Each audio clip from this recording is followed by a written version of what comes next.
Okay,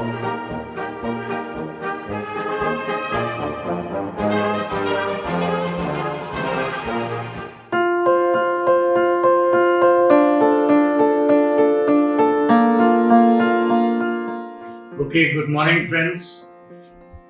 I am Lieutenant General Ajay Sehgal, retired, and why I am talking to you today is because I have a lot of experience in the interviewing field.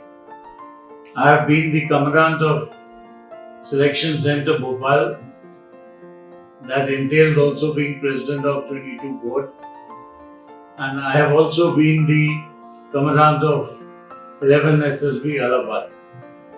Having interviewed thousands of candidates and defense aspirants, I am here today to give you some kind of idea as to what is the right attitude to crack the SSB interview. Now, what does the interviewing chief officer see first? He sees your PIQ form which you have filled. So please make sure that you have filled your PIQ form carefully and correctly. There should be no spelling mistakes, no cuttings, no overwriting. Fill in as many good things about yourself as possible. That means your achievements, whether it be in academics, in the sports, in the cultural events, or as far as your hobbies, your extracurricular activities. Try and give a maximum good picture of your achievement during your school and college days.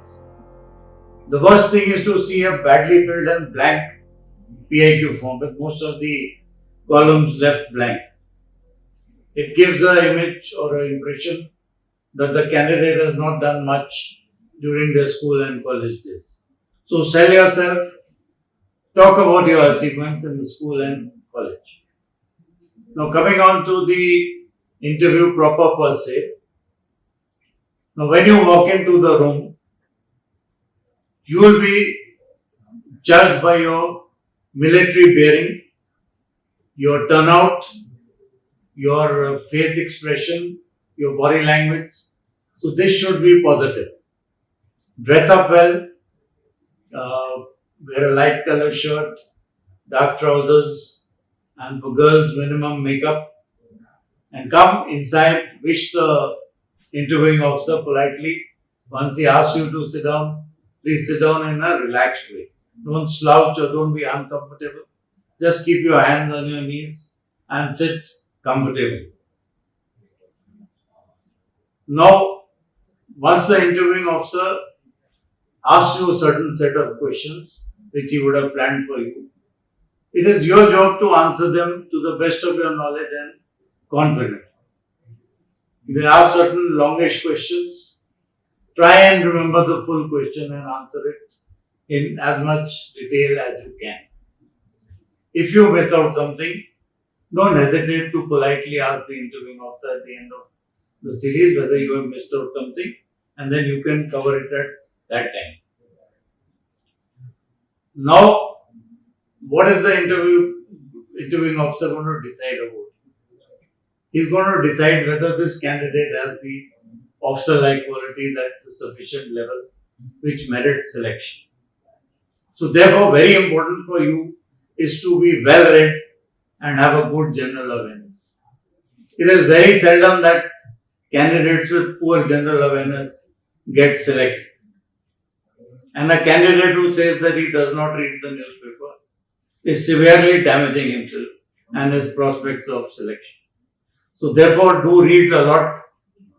You should know a lot about your own country in the political, economic, social fields. You should know about your neighboring countries, the problems they are facing. You should know about the superpowers, what they are doing and what is happening in Europe, what is happening in America or China or any other important country, what is NATO up to. So you are expected to have a good knowledge of national and international affairs.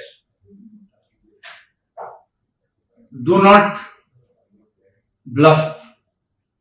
For example, I find very commonly candidates answering why they want to join the Air Force is, I am inspired by the uniform. When asked the color of the shirt and trouser, they don't know it. And they cut a sorry figure. Or so that my grandfather inspired me to join the Indian Army. Okay, so which unit was your grandfather in? They haven't a clue. So therefore, the candidate has got straight away line. Or there is another type who says, sir, I had a love for flying since my childhood. Therefore, I want to join the Air Force. When asked to name a few fighter aircraft, he does not know the name of even one. Therefore, this candidate is obviously bluffing and is caught on the wrong foot at the start. So don't tell lies and be truthful in whatever answers you give. Now, try and make an impact on the interviewing officer by the quality and content of your answer. If your answer is well thought out, informative, knowledgeable, there is no reason why the interviewing officer should not be impressed by your knowledge, right?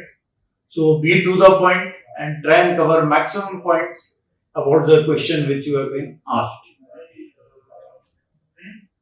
You should have good organizational skills. You may be asked to organize something like maybe a picnic or a trek or a outing or a service candidates bada khana. Now don't show ignorance by not organizing well. Please go into all the details and give as many points for organizing a successful event as possible. Right from the inception to the prize distribution of that particular event or to the finish of that particular event. Now don't fidget around, sit properly, minimum movements of your hands, and mostly it is better to keep the hands steady on the knees. Don't give up, and your cheer should and enthusiasm should remain the same during the interview, even if there are some questions which you do not know the answers. It may be quite possible you don't know, so just say that I will check up and inform you about this a little later on, once I am able to access the internet or access the suitable source. Now, remember, the interviewing officer is going to see your communication skills. He's going to see your knowledge. He's going to judge on your physical fitness. So therefore, if you have mentioned some games in your PIQ, make sure you have a good knowledge of those games and that you are up to date on what is happening. Also, as far as your communication skills are concerned, you should be able to convey your ideas clearly and concisely as to what you are trying to say. If you find that you are weak, please work on your communication skills in English, as this is the media of communication in the SSB. Practice a lot of lectures, group discussions, and even speaking in front of the mirror, reading newspapers loudly, so that your communication skills improve. And lastly, very important for me, when I made a final decision about clearing a candidate in the SSB interview was, if this boy or girl joins my unit as an officer, will this candidate be an asset or a liability? If the answer was asset, then I went all out to ensure that candidate was recommended.